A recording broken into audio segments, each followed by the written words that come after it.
रहमानिर्रहीम। अस्सलाम वालेकुम dear student, आज हम रावलपिंडी बोर्ड का जो पेपर है 2023 का ग्रुप 1 का पेपर हम इसको सॉल्व करेंगे। सबसे पहले हम इसके एमसीक्यू को सॉल्व करेंगे। तो डियर स्टूडेंट आए इसके हम एमसीक्यू को सॉल्व करते हैं। तो इसका जो पहला एमसीक्यू है वो हमारे पास है द सेट। ये आपको एक सेट दिया गया है जिसमें आपको कहा पोजेस क्लियर प्रॉपर्टी अंडर। अब आपके पास क्लियर प्रॉपर्टी आपको डियर स्टूडेंट पता है कि ये आपके पास बी बिलोंग करते हैं किसी रियल नंबर में, ठीक है। तो इसी तरह जो आपकी क्लियर प्रॉपर्टी होती है वो A plus B belong to R, ठीक है। तो आपके पास सेट आपको दिया गया 1। अगर हम इसको चेक करते हैं तो आप देखें 1 प्लस 1 करेंगे तो आपके पास क्या आ जाएगा 2, जो कि हमारे इस सेट में बिलोंग नहीं करता, ठीक है। अगर हम इसको मल्टीप्लिकेशन के लिहाज से करते हैं तो 1 मल्टीप्लाई 1 तो ये आपका क्या आ जाएगा 1, ठीक है। तो ये इसका हमारे पास जो इसका करेक्ट ऑप्शन है डियर स्टूडेंट वो है हमारे पास, इसका जो करेक्ट ऑप्शन है वो हमारे पास है मल्टीप्लिकेशंस, ठीक है। इसका जो हमारे पास करेक्ट ऑप्शन है वो बी है, ठीक है, मल्टीप्लिकेशन, क्योंकि हमारे पास इसमें जो हमारा करेक्ट ऑप्शन आया है वो 1 मल्टीप्लाई 1 करें तो 1 आता है, ठीक है। इसी तरह हम सेकंड एमसीक्यूज देखते हैं। तो हमारे पास है फंक्शन। फंक्शन आपको क्या दिया गया, A to B is called an into function if. अब डियर स्टूडेंट आपके पास इनटू फंक्शन की क्या डिफिनेशन होती है, देखिए यहाँ पे मैं थोड़ा सा इसको एक्सप्लेन करता हूँ। 1 2 3 ये आपका ए और ये आपका बी है, ए बी सी डी, ये आपका बी है और ये आपका एफ है, ठीक है। तो A to 1 to A, 2 to B and 2 to C. तो इसमें देखिए अगर आप इसमें करेक्ट ऑप्शन देखते हैं तो इसका हमारे पास जो करेक्ट ऑप्शन है वो हमारे पास है range of f is equal to A. अब देखें जो आपकी रेंज है वो आपके पास नॉट इक्वल टू एफ है। तो ये आपके पास इसका जो करेक्ट ऑप्शन है हमारे पास वो इसका करेक्ट ऑप्शन है हमारे पास बी, ठीक है। Range of f is not equal to A. अब नेक्स्ट हम इसमें बात करते हैं कि आपके पास इफ ये आपको एक मैट्रिक्स दी गई है जिसका आपने क्या निकालना है, डिटर्मिनेंट। मैट्रिक्स आपको क्या दी गई है, 1 2 -3 0 2 0 -2 -2 1, ठीक है। डियर स्टूडेंट ये आपको एक मैट्रिक्स दी गई है जिसका आपने डिटर्मिनेंट निकालना है। तो डिटर्मिनेंट कैसे निकालते हैं, पहली रो पहला कॉलम छोड़ देंगे तो आपके पास 1 क्या आ जाएगा 2 -2 0 1, फिर -2 दूसरी पहली रो और दूसरा कॉलम को स्किप करेंगे तो आपके पास 0 -2 0 1, ठीक है। इसी तरह हम पहली रो पहली रो पहली रो और तीसरे कॉलम को स्किप करेंगे तो आपके पास आ जाएगा 0 2 -2 और -1।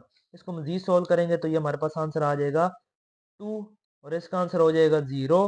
और इसको मजीद सोल्व करेंगे तो आपके पास आ जाएगा माइनस, और ये आपके पास आ जाएगा माइनस, ये 0 हो जाएगा और ये -4 आ जाएगा, ठीक है। तो अब इसको मजीद हम सोल्व करेंगे तो ये आपके पास आ जाएगा 2 और इसको सोल्व करेंगे तो -0 और इसको मजीद अगर हम सोल्व करते हैं तो ये आपके पास आ जाएगा ये आपके पास आ जाएगा जी माइनस -4। तो ये माइनस और माइनस प्लस हो जाएंगे, ये माइनस और फॉर्मूले वाला माइनस आप इसमें प्लस हो जाएंगे तो ये आपके पास आ जाएगा -12, ठीक है। तो इसका जो आंसर आ जाएगा वो -10 आ जाएगा। तो इसका जो हमारे पास इसमें करेक्ट ऑप्शन है वो है हमारे पास सी। यहाँ पे आपके पास ये माइनस नहीं, ये माइनस में आता है। हमारे पास जो नेक्स्ट एमसीक्यूज है वो हमारे पास है if order of a matrix A is an m cross n and order of matrix B is n cross P, then the order of product of matrix A into B is, ठीक है। अब हमारे पास दो matrix दी हैं। एक matrix है हमारे पास A जिसका ऑर्डर है m क्रॉस n और जो B है उसका ऑर्डर हमें दिए गए n क्रॉस P, ठीक है। तो हमने इन दोनों को प्रोडक्ट निकालना है। तो हमारे पास m क्रॉस n और इनटू n क्रॉस p। तो इसमें जो हमारे पास इसका ऑप्शन बनेगा वो हमारे पास आ जाएगा m क्रॉस p। तो इसका जो हमारे पास करेक्ट ऑप्शन है वो हमारे पास है, इसका जो करेक्ट ऑप्शन है वो हमारे पास है a। ठीक है। अब इसी तरह अब हमारे पास नेक्स्ट क्वेश्चन है, the roots of x square minus 7x plus 10 is equal to 0। तो इसको हम सोल्व करते हैं तो ये हमारे पास आ जाएगा x square minus 10x plus 7x plus 10x 10। ठीक है। अब इसके रूट्स निकालने हैं। रूट निकालने का मतलब क्या होता है कि अगर आप इसमें वैल्यू पुट करें तो इक्वल टू 0 आ जाए। इसको आप क्वाड्रेटिक से भी सोल्व कर सकते हैं, इसको आप फैक्टराइजेशन से भी सोल्व कर सकते हैं। तो मैं इसकी रूट्स निकाल रहा हूँ, तो रूट्स इसमें अगर मैं 2 में पुट करता हूँ ये 4 हो जाएगा। ठीक है, 2 पुट किया तो 4 हो गया, और यहाँ पे 7 2 पुट किया तो एक्स की जगह 2 प्लस 10। ठीक है, तो इधर मेरे पास आ जाएगा 4 माइनस 14 प्लस 10 इक्वल टू 0। तो ये मेरे पास आ जाएगा माइनस 10 प्लस 10, ये इक्वल टू 0 आ गया। एक तो इसका रूट्स आ गया हमारे पास 2। अब दूसरा रूट इसका हमारे पास क्या आ जाएगा, जब इसमें मैं 5 पुट करूंगा तो ये मेरे पास 25 आ जाएगा, और 7 5 जा 35 प्लस 10 इक्वल टू 0। तो ये मेरे पास आ जाएगा माइनस 10 और प्लस 10 इक्वल टू 0।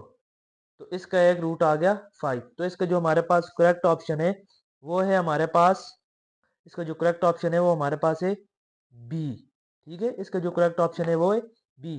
अब नेक्स्ट जो क्वेश्चन है वो हमारे पास है, if alpha beta are the roots of 3x square minus 2x plus 4x equal to 0 then the sum of roots is.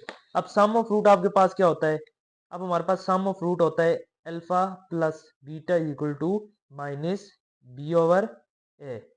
तो इसमें हमारे पास बी क्या है, इसमें हमारे पास बी है माइनस टू डिवाइडेड बाय, और जो इसमें हमारे पास सी है वो हमारे पास 3 है। तो इसका जो करेक्ट ऑप्शन है वो 2 डिवाइडेड बाय 3। तो इसका जो करेक्ट ऑप्शन है वो हमारे पास है ए। अब इसमें हमारे पास जो एमसीक्यू नंबर 7 है, partial fraction. Partial fraction 1 over x minus 1 x plus 1। अब देखें इसमें डियर स्टूडेंट हमारे पास क्या होता है कि पार्शियल फ्रैक्शन, पार्शियल फ्रैक्शन का मतलब क्या है, हमारे पास पार्ट में उसको डिवाइड करना। तो इसका हमारे पास देखें एक्स माइनस 1, और ये आपका आ जाएगा प्लस बी एक्स प्लस 1। तो इसका जो हमारे पास करेक्ट ऑप्शन है वो है हमारे पास ए। ए इसका करेक्ट ऑप्शन है। अब नेक्स्ट हम बात करते हैं तो वो हमारे पास है नेक्स्ट टू टर्म सीक्वेंस 7 9 12 16। अब देखें इसमें आपने डिफरेंस देखना है। ये पहले में देखें कितना डिफरेंस है 2, अगले में देखें आपको कितना डिफरेंस है 3 का, उससे अगले में देखें तो आपका 4 का है, तो नेक्स्ट आपका 5 का होगा। 5 क्या आएगा 21, उससे अगला देखें तो 6 होगा तो 27 आएगा। तो इसका जो हमारे पास करेक्ट ऑप्शन है वो है हमारे पास डी। ठीक है, तो अब नेक्स्ट जो एमसीक्यूज है हमारे पास वो है, if 1 over A 1 over B 1 over C are in GP then common ratio. तो इसमें जो हमारे पास कॉमन रेशियो होगी वो आपके पास क्या होगी। अब आर क्या होता है, आर आपके पास आर आपके पास होता है A2 डिवाइडेड बाय A1। तो इसमें जो ए हमारा वो हमें दे दिया गया कि 1 ओवर सी A2 और 1 ओवर बी। ठीक है, ये आपका आर है, और ये आपको एक और आर दिए गए जो आपका आपका है 1 over B divided by 1 over A.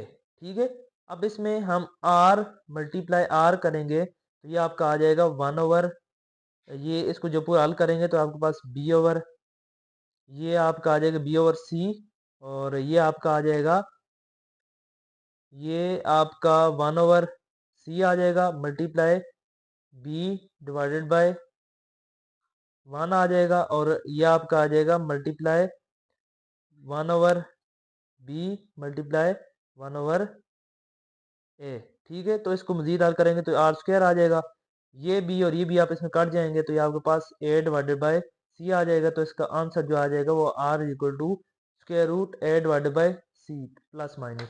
तो इसका जो हमारे पास करेक्ट ऑप्शन है वो है ए। ठीक है, अब नेक्स्ट हमारे पास है जो नेक्स्ट एमसीक्यूज है हमारे पास वो है हमारे पास क्या है जी, n permutation 2 is equal to 30।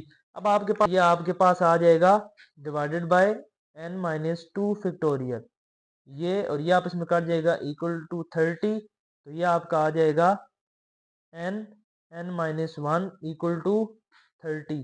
तो ये आपका आ जाएगा एन स्क्वायर माइनस एन, और वो इधर आके माइनस हो जाएगा। इसको सॉल्व करेंगे तो इसमें हमारे पास जो इसका आंसर आ जाएगा वो हमारे पास आ जाएगा इसमें इसको मजीद सोल्व करेंगे तो इसका जो आंसर आ जाएगा हमारे पास वो है जी, इसका जो करेक्ट आंसर है वो हमारे पास है 6। ठीक है, इसको मजीद सोल्व करेंगे तो आपके पास जो n आ जाएगा वो 6 आ जाएगा। अब आप इसका जो करेक्ट ऑप्शन है वो हमारे पास है ए। ठीक है, इसका करेक्ट ऑप्शन ए। आगे देखें तो in how many ways can 4 keys be arranged on a circular ring. अब देखिए आपके पास इधर आप फार्मूला यूज कर सकते हैं। आपके पास देखिए सिर्फ इसमें आपको n दिया गया है। ठीक है, इसमें सिर्फ आपको n दिया गया है, r नहीं दिया गया। तो इसमें आप ये फार्मूला इस्तेमाल कर सकते हैं। इसमें आप ये फार्मूला यूज कर सकते हैं n-1 डिवाइडेड बाय 2। ठीक है, n आपको कितना दिया गया 4, 4-1 फैक्टोरियल डिवाइडेड बाय 2। मजीद सोल्व करें तो ये आपके पास 3 फैक्टोरियल डिवाइडेड बाय 2। इसको मजीद सोल्व करें तो ये आपके पास आ जाएगा 2 इंटू 1, 1 इंटू 2, 2 इंटू 3, 2 2 के साथ काट जाएगा तो इसका आंसर क्या आ जाएगा 3। तो इसका जो करेक्ट ऑप्शन है वो है हमारे पास सी। ठीक है, नेक्स्ट हम सोल्व करेंगे तो हमारे पास है नेक्स्ट हमारे पास है N N factorial greater than N square. अब इसमें आपने एन कौन सा लेना है जो आपकी कंडीशन को फुलफिल कर रहा हो। ठीक है, तो इसमें देखिए आपके पास एन अगर मैं 4 लेता हूँ, 4 फैक्टोरियल, और यहाँ पे मेरे पास क्या आ जाएगा 4 स्क्वायर। तो ये आपके पास देखिए कितना आ जाएगा, ये आपके पास आ जाएगा 24। 4 का फैक्टोरियल 24 होता है। 4 मल्टीप्लाई 3 एंड कितना आ जाएगा 12, 12 मल्टीप्लाई 2 24। और ये आपके पास 4 का स्क्वायर 16 होता है। तो इसका जो हमारे पास करेक्ट ऑप्शन है वो है हमारे पास डी, क्योंकि 4 वो नंबर है जो इस कंडीशन को सेटिस्फाई कर रहा है। नेक्स्ट हमारे पास क्वेश्चन नंबर 13 है the formula of r plus 1 nth term of the binomial expansion of a plus x nth is। ये हमारे पास बाइनोमियल का फार्मूला है। इसमें जो हमारे पास करेक्ट ऑप्शन है ये हमारे पास है जो 13 का करेक्ट ऑप्शन है ये हमारे पास ए है। ठीक है, ये इसका जर्नल फार्मूला है। ठीक है, इसमें आप जर्नल फार्मूले को अगर मैं लिख दूं यहाँ पे तो एन आर और ए एन माइनस आर, और ये हमारे पास आ जाता है x raise to power R. ये इसका जर्नल फार्मूला है। आगे अगर देखते हैं which one of the quadrilateral angle. अब देखिए आपके पास क्वार्टाइल, क्वार्टाइल कहते हैं 4 को, तो इस वजह से जो हमारे पास इसका जो करेक्ट ऑप्शन बनेगा वो हमारे पास होगा डी 90। 90 पे इसका हमारे पास करेक्ट ऑप्शन है। इसके बाद हमारे पास है कोस 2 अल्फा। अब देखें इसके आपके पास 3 फार्मूले हैं, तो इसमें से आपने याद रखना है कि इसमें से कौन सा करेक्ट फार्मूला होगा। तो इसमें जो हमारे पास करेक्ट फार्मूला होगा वो हमारे पास होगा 2 कोस स्क्वायर माइनस 1। इसके 3 फार्मूले हैं तो एक फार्मूला इधर दिए गए जो कि करेक्ट है। What is the periodic function of cosecant x divided by 4। अब देखिए इसको मैं थोड़ा सा सोल्व कर देता हूँ। मुझे आप ये बताएं कि आपका जो साइन होता है या कोज होता है उसका जो पीरियोडिक फंक्शन है वो 2 पाई होता है। इसी तरह जो आपका यहाँ पे आपको दिया गया कोसेकेंट, कोसेकेंट एक्स किसके बराबर है, एक्स इसके बराबर है। तो अगर हम मैं इसमें इसका पीरियोडिक फंक्शन लेता हूँ तो इसका जो मेरे पास पीरियोडिक फंक्शन आ जाएगा वो मेरे पास आ जाएगा पीरियोडिक फंक्शन।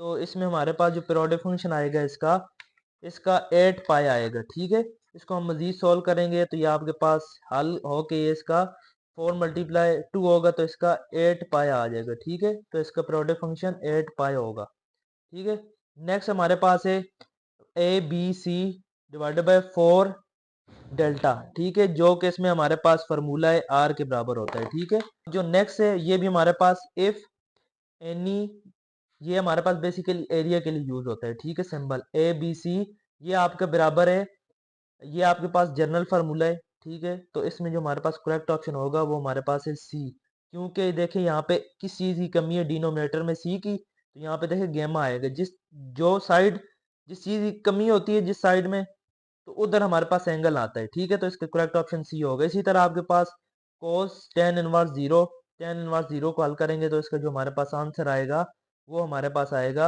1। ठीक है, फिर हमारे पास solutions of 1 plus cos x is equal to 0 in 0 to 2 pi. अब इसको मजीद सोल्व करेंगे तो इसका आपने सॉल्यूशन हमारे पास जो आएगा वो हमारे पास होगा पाई। इस ठीक है, इसको हम सोल्व करेंगे तो इस क्या होगा इसमें कि आपका 0 से 2 पाई के दरमियान है। जब इसको सोल्व करेंगे तो ये तो जाके माइनस हो जाएगा, और यहाँ पे आपके पास x की जो वैल्यू आ जाएगी वो हमारे पास पाई आ जाएगी, क्योंकि कोस इनवर्स -1 हमेशा पाई पे होता है। तो ये हमारे पास इसमें हमारे पास क्या होता है, पाई पाई जो कि किसके बराबर होता है 180 के। तो इस वजह से हमारे पास इसको मजीद सोल्व करेंगे तो इसका ये करेक्ट ऑप्शन आएगा। तो ये था हमारे पास पेपर 1 का फुल सोल्यूशन जो कि हमने इसमें सोल्व किया। इंशाल्लाह नेक्स्ट लेक्चर में हम इसके पेपर 2 के एमसीक्यूज को सोल्व करेंगे। फिर